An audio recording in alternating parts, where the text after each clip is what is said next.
മാന്യപ്രേക്ഷകർക്ക് എൻ്റെ പ്രണാമം.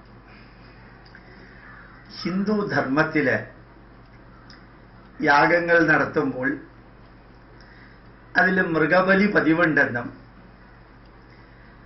അത് തന്നെയാണ് ഇസ്ലാം മതത്തിലും ബൈബിളിന്റെ പഴയ നിയമത്തിലും പറയുന്നത് എന്നും വിമർശനാത്മകമായി ബ്രാഹ്മണർക്ക് ഇറച്ചി തിന്നാൻ കൊതി തോന്നിയപ്പോൾ അവർ യാഗമൃഗങ്ങളെ ഹോമിച്ച് ചുട്ടെടുത്ത ഇറച്ചി കഴിക്കാൻ വേണ്ടിയിട്ട് യാഗത്തിന്റെ മറയിൽ പ്രവർത്തിക്കുന്നു എന്നെല്ലാം വിമർശനങ്ങളുണ്ട്. യഥാർത്ഥത്തിൽ എന്താണ് സംഭവിച്ചത്? ആദ്യത്തെ വേദം ഋഗ്വേദം, അതിലേറ്റവും ഉജ്ജ്വലമായിട്ടുള്ളൊരു സൂക്തമുണ്ട്, പുരുഷ സൂക്തം. വേദം പഠിച്ചവരും പഠിക്കാത്തവരും ആയിട്ടുള്ള ആയിരക്കണക്കിന് പൂണൂലിട്ടവര് സ്വരത്തോടുകൂടി പുരുഷ സൂക്തം ചൊല്ലുന്ന സമ്പ്രദായമുണ്ട്. പുരുഷ സൂക്തം എന്ന് പറയുമ്പോൾ ഈ പ്രപഞ്ച പുരുഷ ചൈതന്യത്തെ വിവരിക്കുന്നതാണ്. ആ പ്രപഞ്ച പുരുഷ ചൈതന്യത്തെ വിവരിക്കുന്ന പുരുഷ സൂക്തത്തില് ഒരു ഉജ്ജ്വലമായിട്ടുള്ള ശ്ലോകമുണ്ട്. ത്രിസപ്തസമിത കൃതാഃ ദേവായ യജ്ഞം ധന്വാനാ അഭദ്രൻ പുരുഷം പശും യജ്ഞേന യജ്ഞമയജന്ത ദേവാഃ താനി ധർമാണി പ്രഥമാന്യാസന്ന ദേഹനാകം മഹീമാനസ്സജന്ത യത്ര പൂർവേ സാധ്യാസന്തി ദേവാഃ. ഇത് പുരുഷ സൂക്തത്തിന്റെ അവസാന ഭാഗത്തിൽ വരുന്ന ആയിരക്കണക്കിന് വർഷങ്ങൾക്ക് മുമ്പ് എഴുതിയ വേദത്തിന്റെ ആയിരക്കണക്കിന് വർഷങ്ങൾക്ക് മുമ്പ് എഴുതിയ ഒരു സൂക്തമാണ്, പ്രപഞ്ച പുരുഷ സൂക്തം.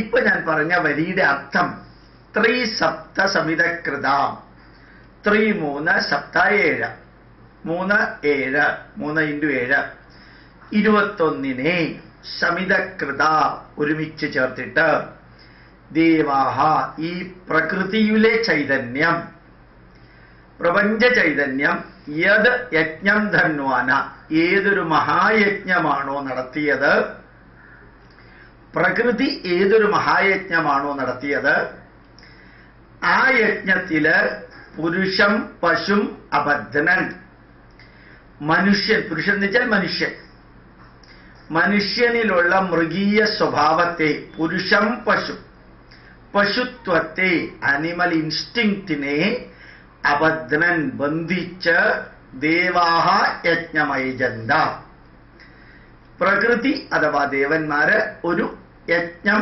അനുഷ്ഠിച്ചു.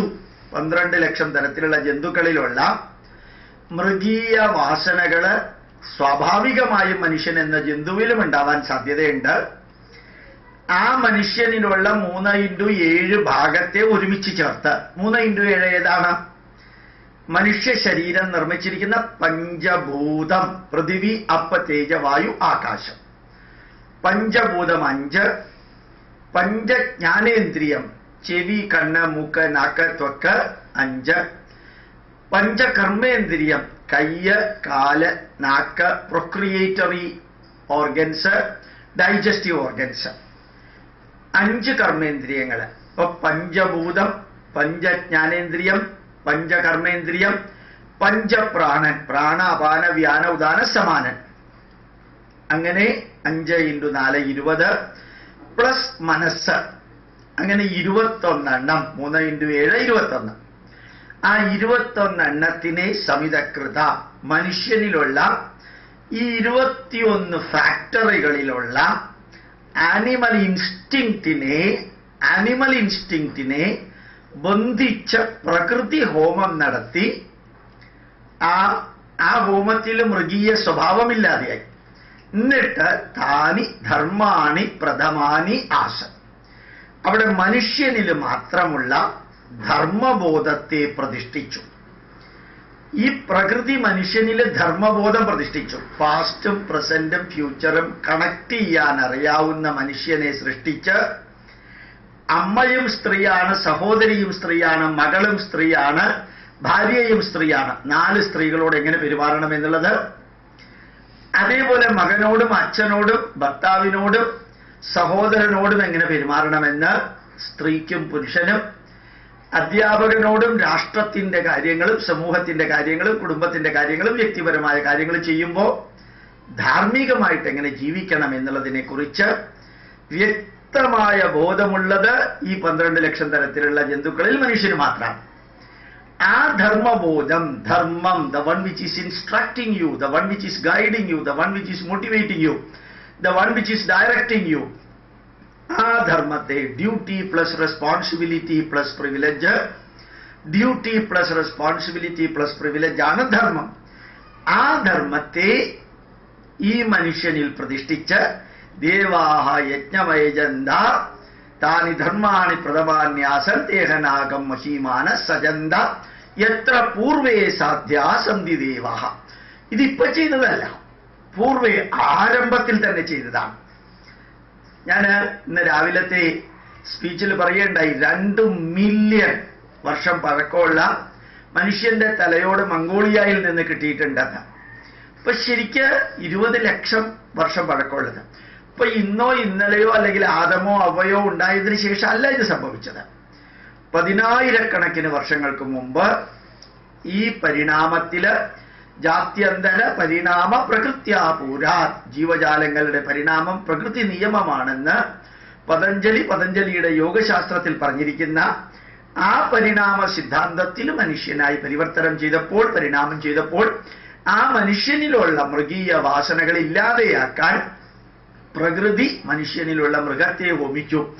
ഈ മൃഗത്തെ ഹോമിച്ചു, മൃഗീയ വാസനയെ ഹോമിച്ചു എന്നുള്ളതിനെ ദുർവ്യാഖ്യാനം ചെയ്ത് മൃഗങ്ങളെ ഹോമിച്ചു എന്നാക്കി. അവിടെയാണ് പറ്റിയത്. ഇത് ഹിന്ദുധർമ്മത്തിൽ മാത്രമല്ല, ക്രിസ്തുവിന്റെ കാര്യത്തിലൊന്ന് ചിന്തിച്ച് നോക്കാം. അവസാനത്തെ അത്താഴത്തില്, ലാസ്റ്റ് സപ്പറില് എല്ലാ ശിഷ്യന്മാരെയും വിളിച്ചു വരുത്തി യേശുദേവൻ പറഞ്ഞത് എന്താണ്? എന്റെ ശരീരം അപ്പമായിട്ട് നിങ്ങൾക്ക് പകുത്തു തരുന്നു. സിംബോളിക്കലി ഈ അപ്പം പകുത്തു കൊടുത്തത് എന്റെ ശരീരമാണ്. എന്താ അതിന്റെ അർത്ഥം അറിയോ? ഞാൻ ഇത്രയും കാലം ജീവിച്ച് ചെയ്തത് എന്തെല്ലാമാണോ അത് ഈ ശരീരം കൊണ്ടാണ്. ആ ഞാനുണ്ടാക്കിയ മതം, ഞാനുണ്ടാക്കിയ വീക്ഷണം, ഞാൻ തന്ന ഉപദേശം, ഞാൻ കാണിച്ചു തന്ന വഴി, ഇതെല്ലാം ഈ ശരീരം കൊണ്ടാണ്. ആ ശരീരത്തിന്റെ ദൗത്യം നിങ്ങളുടെ ശരീരത്തെ ഞാൻ ഏൽപ്പിക്കുന്നു. എന്ത് ഭംഗിയായിട്ടുള്ള സിംബോളിക്കാണെന്ന് നോക്കാം. എന്റെ രക്തം ഞാൻ ഈ വീഞ്ഞിലൂടെ നിങ്ങൾക്ക് തരുന്നു. എന്താ ഇതിന്റെ അർത്ഥം അറിയോ? ചില മാതാപിതാക്കള് മക്കളോട് പറയാറുണ്ട്, ആ കെട്ടിടം അല്ലെങ്കിൽ ഈ ബിസിനസ് അല്ലെങ്കിൽ നിന്നെ പഠിപ്പിച്ചത് എന്റെ രക്തത്തിന്റെ വിയർപ്പ് കൊണ്ടാണ്, എന്റെ രക്തത്തിന്റെ വിലയാണെന്ന് പറയാറുണ്ട്. എന്റെ രക്തമാണ് നീ എന്ന് പറയാറുണ്ട് മക്കളോട്. നീ എന്റെ രക്തമാണ്. 2 അർത്ഥമുണ്ട്. ഒന്ന്, രക്തത്തെ വിയർപ്പാക്കി മാറ്റാം. അപ്പോൾ അതിന്റെ അർത്ഥം എന്റെ പ്രയത്നം, എന്റെ കർമ്മം, ഞാൻ ചെയ്ത മിഷൻ, അതാണ് ഈ ബിസിനസ്.